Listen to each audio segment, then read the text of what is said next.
13. decembra pusdienlaikā notika Vidzemes augstskolas studentu apvienības rīkotais tirdziņš Gribi andelēties.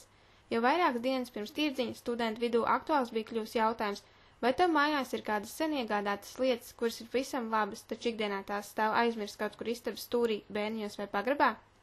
Šāda tirdziņa mērķis ir mazināt izšķērdību un parādīt to, ka ikvienai lietai piemīt savu vērtību un ir atrodams pielietojums, ja vien tā nonāk pareizajās rokās.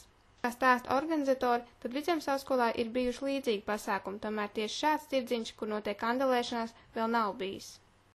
Tieši šādu veidu tirdziņš pirmoreiz, bet pagājušo gadu pavasarī bija tā kā pavasara tirdziņš, kas vairāk bija tā kā labdarības, ka studenti atnes savus mantus un tad valdes cilvēki viņu pārdeva visu to naudiņu tā kā uz labdarību. Bet šādu veidu tirdziņš gan ir pirmoreiz.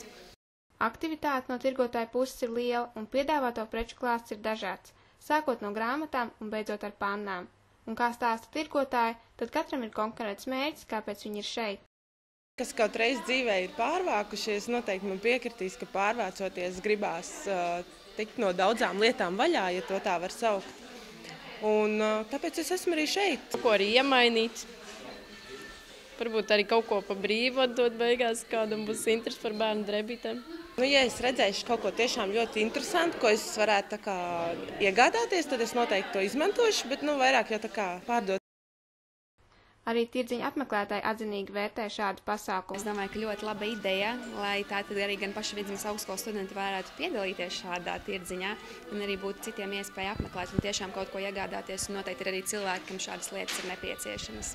Vaicājot, vai šāds tirdziņš varētu kļūt par pirmsākumu jaunai tradīcijai, organizatori viennozīmīgi atbild apstiprinoši.